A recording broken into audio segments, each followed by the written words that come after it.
738 కిలోమీటర్లు మల్యాలలో ప్రారంభమైతే ఈరోజు కుప్పం పరమ సముద్రంలో నీళ్లు తీసుకొచ్చాం.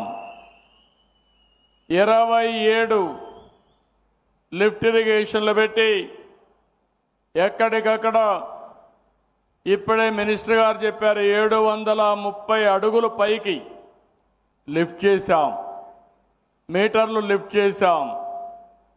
అక్కడి నుంచి ఇంకో పక్కన ఎక్కడికక్కడ సొరంగాలు కూడా తవ్వి అక్కడి నుంచి నీళ్లు తీసుకొచ్చాం. మీ అభిమానం చూస్తే ఈరోజు కృష్ణా పుష్కరాలు మళ్ళీ 2008లో వస్తున్నాయి. కుప్పానికి మాత్రం 2 సంవత్సరాల కంటే ముందే కృష్ణా పుష్కరాలు ఇక్కడికి వచ్చాయి. ఇప్పుడే మనం ఎప్పుడు కూడా మాట్లాడుకుంటాం, ఎప్పుడైనా కానీ నీళ్ల కోసం ప్రయత్నం చేసి భగీరథుడిని ఒకసారి తలుచుకుని భగీరథ ప్రయత్నం చేశామని చెప్పుకుంటాం. ఈరోజు మీరు కాటన్ దొర, ఆయన మనవాడు కాదు. ఆ రోజుట్లోనే బ్రిటిష్ పాలన, ఆయన పరిపాలించడానికి వచ్చాడు. బ్రిటిష్ అనగానే మనందరం వీళ్ళంతా కూడా రాష్ట్రాన్ని దేశాన్ని దోచుకున్నారని చెప్పి అనుకుంటాం. వాళ్ళల్లో కూడా కొంతమంది మంచోళ్ళు ఉంటారు. గోదావరి నది ఉంది, నదిలో నీళ్లు పోతున్నాయి, వరదలు వస్తున్నాయి. ఆ నీళ్లు మాత్రం ఉపయోగించుకోవడానికి వీలు లేదు. ఆ రోజు ఇన్ని టెక్నాలజీలు లేవు. ఆ రోజు ఒకటే ఆలోచించాడు, గుర్రం మీద తిరిగాడు, చాలా ప్రాంతాలు పరిశీలించాడు. ఇక్కడ ఆయన ఒకటి అనుకుంటే మళ్ళీ బ్రిటిష్ పార్లమెంట్లో దానికి ఆమోదం చెప్పాలి. కొన్ని సంవత్సరాలు రాకపోతే విశ్వ ప్రయత్నాలు చేసి కడాన మీరందరూ ఆలోచిస్తే ఒక్క ధవళేశ్వరం కట్టాడు.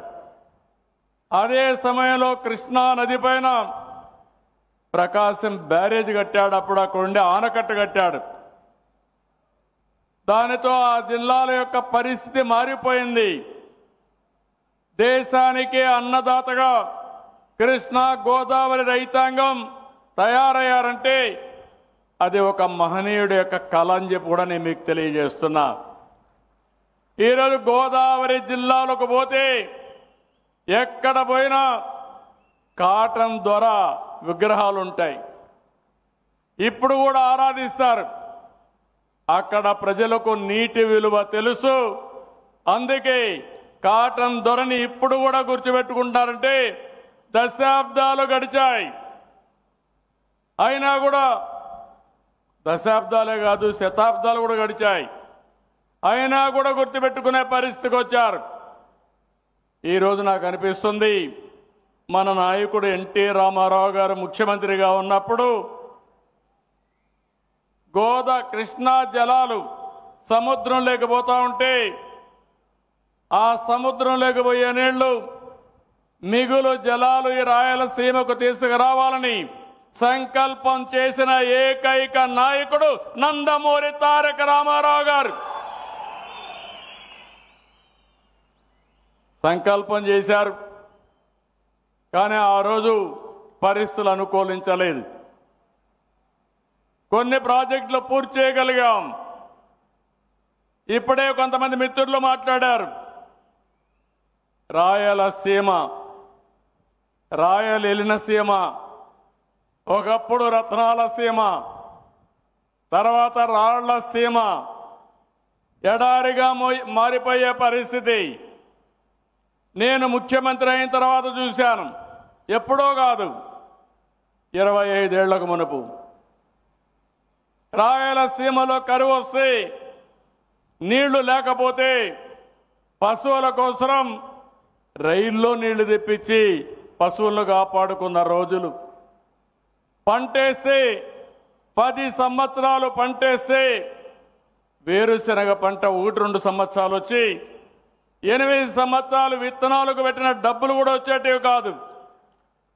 అప్పుడు నాకు అనిపించింది ఏంటి దౌర్భాగ్యం అని. అందుకే 1999లో హంద్రీ నీవాకు నేనే ఫౌండేషన్ వేశాను, నేనే ఆ రోజు ప్రారంభించాను. 2025కి పరమ సముద్రానికి నీళ్లొచ్చాయి. శ్రీశైలం మల్లన్న, ఇక్కడ కుప్పం మల్లన్న, కంగుంది మల్లన్న దగ్గరికి నీళ్లు తీసుకొచ్చాం.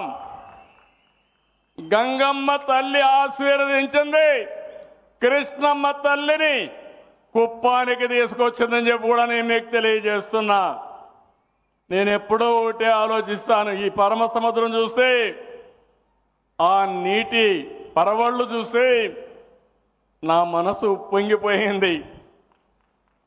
మా వాళ్ళు అన్నారు సెక్యూరిటీ మీరు దిగొద్దనంటే, కాదు ఇలాంటి ఆనంద సమయంలో ఒకసారి తిరగాలని పడవలో కూడా ఒకసారి తిరిగి మీ ఆనందంలో భాగం పంచుకున్నాను.